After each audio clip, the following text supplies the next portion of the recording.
반갑습니다. 내 가족의 사건처럼 늘 최선을 다하는 법무법인 이현입니다. 오늘은 30대 이혼에 대해 한번 알아보도록 하겠습니다. 먼저 30대 이혼 시에는 혼인신고를 했는지가 중요합니다. 혼인신고는 법적으로 결혼한 사이임을 나타내는 신고 방식입니다.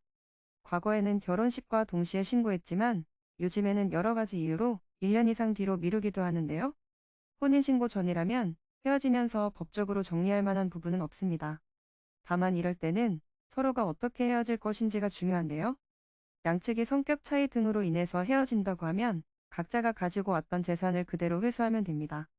결혼식 등으로 들었던 비용에 대해서는 적절한 합의를 하면 되는데요. 하지만 한쪽이 일방적으로 잘못을 한 경우라고 하면 얘기는 달라집니다.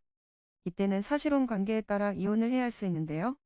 물론 사전에 합의해서 유책 사유가 있는 사람에게 배상금을 받고 끝을 내기도 합니다.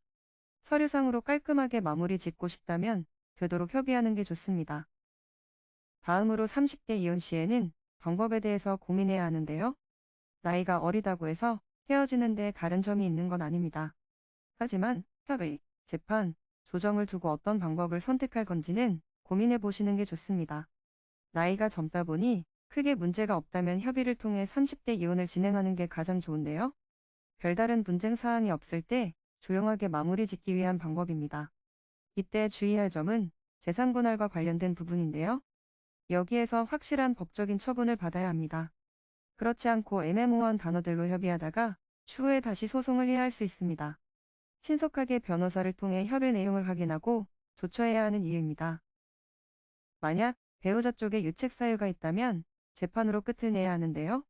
재판 전에는 조정 전체주의에 따라서 조정 과정을 거칩니다. 법원이 중재 역할을 해서 다루는 것으로 이에 적극 응하는 게 좋은데요. 조정문을 작성하는 것만으로도 판결문과 유사한 법적 효력을 발휘할 수 있습니다. 따라서 조정을 잘만 한다면 소송에 들어가는 비용이나 시간을 많이 줄일 수 있는데요. 30대 이혼에서 많이 활용되는 방법으로 서로의 앞날을 위해서 신경을 쓰는 게 좋습니다.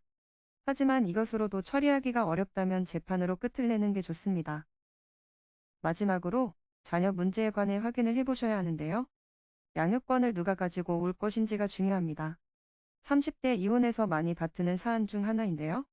아직 아이의 나이가 어리다 보니 모계 쪽이 조금 더 유리한 편입니다.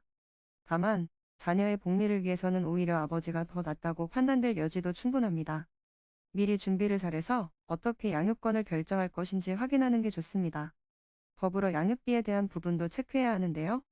앞으로 아이가 커나갈 날이 많은 만큼 양육비를 놓치게 되면 경제적으로 어려움이 있을 수 있으니 꼭 챙기셔야 합니다. 지금까지 30대 이혼에 대해서 알아보았습니다.